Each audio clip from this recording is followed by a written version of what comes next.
സലം learning അനറ്റോമിക്സ് ആണ്. So മക്കളെ, നമ്മുടെ ആനുവൽ എക്സാം അതായത് വാർഷിക പരീക്ഷ ഇതാ സ്റ്റാർട്ട് ചെയ്യാൻ വേണ്ടി പോവാണ് അല്ലേ. അപ്പൊ ഇത് ഫെബ്രുവരി മാസമാണ്, മാർച്ച് മാസമാണ് നമ്മുടെ എക്സാം. സോ നമ്മൾ എന്ത് ചെയ്യണം, നല്ല രീതിയിൽ ഇപ്പോഴേ നമ്മുടെ പഠനമൊക്കെ നമ്മൾ ആരംഭിക്കണം. അപ്പൊ എങ്ങനെയൊക്കെയാണ് ചോദ്യങ്ങൾ വരിക എന്നൊക്കെ ഏകദേശം ഒരു ധാരണ നിങ്ങൾക്ക് കിട്ടിക്കാണും. കാരണം നമ്മളെല്ലാവരും കൂടി ഒരുമിച്ചാണല്ലേ ഓണപരീക്ഷയും അതുപോലെ തന്നെ ക്രിസ്മസ് പരീക്ഷ ഒക്കെ നമ്മൾ എഴുതിയത്.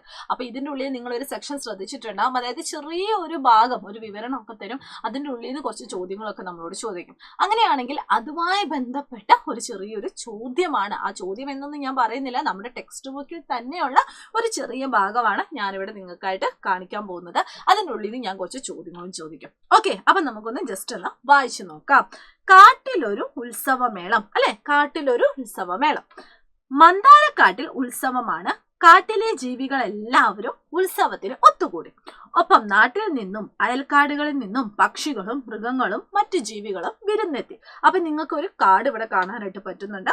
ആ കാട്ടിൽ വിരുന്നെത്തിയ കുറേ ജീവജാലങ്ങളും ഉണ്ടല്ലേ. അപ്പൊ ഞാൻ ഇവിടെ എല്ലാവർക്കും ഇങ്ങനെ ടിക്കറ്റ് കൊടുക്കാം. ഇവരൊക്കെ ആരാണെന്നൊക്കെ നിങ്ങൾക്ക് അറിയാവോ?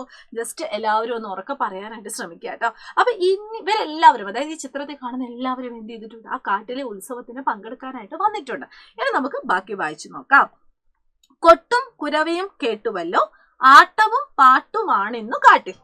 ചില്ലതൻ തുഞ്ചത്ത് തൂങ്ങിയാടി, കുഞ്ഞൻ കുരങ്ങനും യാത്ര പോയി. കുമ്പയും തുമ്പിയും കൊമ്പുമായി ചിഹ്നം വിളിച്ചുകൊണ്ടാന പോയി. ചാടിക്കുതിച്ചുപോയി ചെമ്പൻ മുയൽ. കഴിഞ്ഞോ? ഇല്ല. പാറിപ്പറന്ന് പരുന്തുപോയി, ചേരയും അണലിയും ഇഴഞ്ഞുപോയി. കാട്ടെലി മണ്ണും തുരന്നുപോയി, പുള്ളിമാൻ തുള്ളിത്തെറിച്ചുപോയി. പുള്ളിപ്പുലിങ്ങൾ പതുങ്ങി നീങ്ങി, കാട്ടിലെ നാട്ടവും പാട്ടുമുണ്ടേ, കൂട്ടരെ നമ്മളും പോകയല്ലേ.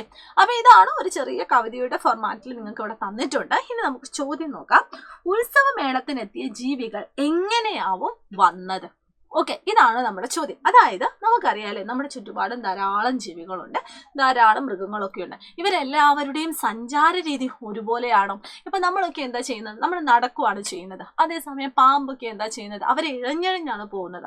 പക്ഷികളൊക്കെ ആണെങ്കിൽ എന്താ ചെയ്യുന്നത്? അവർ പറന്നാണ് പോകുന്നത്.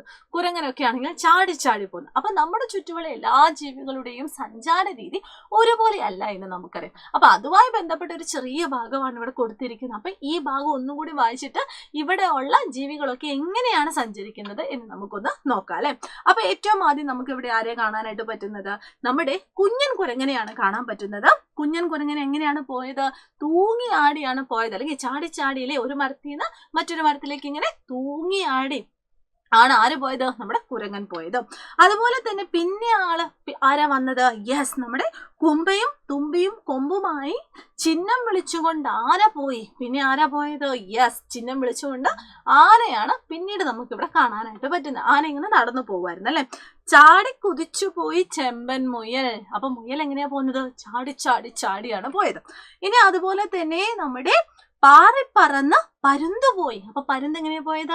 യെസ്, ഇങ്ങനെ പറന്നാണ്. ചേരയും അണലിയും ഒക്കെ ഇഴഞ്ഞിഴഞ്ഞാണ് പോയത് എന്ന് നമുക്ക് മനസ്സിലായി.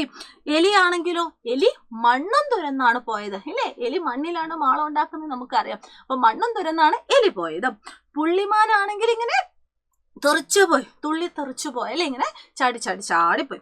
ഓക്കെ, ഓടി പോവാണ് ഇവിടെയുള്ള എല്ലാവരും. എന്തിനു വേണ്ടി? യെസ്, ഉത്സവത്തിന് വേണ്ടി. പുള്ളിപ്പുലികൾ പതുങ്ങി നീങ്ങി. അപ്പൊ പുലി ഇങ്ങനെ പയ്യെ പതുങ്ങിയാണ് പോയത്. കാട്ടിലെ നാട്ടവും പാട്ടുമാണ്, അതായത് കാട്ടിലെ ആഘോഷങ്ങളെ പറ്റിയാണ് ഇവിടെ പറഞ്ഞത്. അപ്പൊ നിങ്ങൾ എന്ത് ചെയ്യുക, നമ്മുടെ ചുറ്റുമുള്ള ജീവജാലങ്ങൾ എങ്ങനെയാണ് അവരുടെ സഞ്ചാര രീതി എന്നൊക്കെ ഒന്ന് ജസ്റ്റ് എന്ത് ചെയ്യുക, ഒന്ന് നോട്ട് ചെയ്തിട്ട് വേണം ഇനി വരാൻ പോകുന്ന പരീക്ഷയ്ക്ക് വേണം. അപ്പൊ ഇതുപോലുള്ള കുട്ടിക്കൊണ്ട് ഇൻട്രസ്റ്റിംഗ് ആയിട്ടുള്ള കാര്യമൊക്കെ ആയിട്ട് നമുക്കിനി അടുത്ത ദിവസം കാണാം. അപ്പൊ എല്ലാവരും എന്ത് ചെയ്യുക, ഇനി അങ്ങോട്ടേക്ക് നമ്മുടെ ചാനലിലുള്ള എല്ലാ ലൈവ് ക്ലാസ്സുകളും അറ്റൻഡ് ചെയ്യാനായിട്ട് ശ്രമിക്കുക. അടിപൊളിയായിട്ട് പഠിക്കുക. അപ്പൊ എല്ലാ മക്കൾക്കും all the very best. Thank you so much. Bye bye.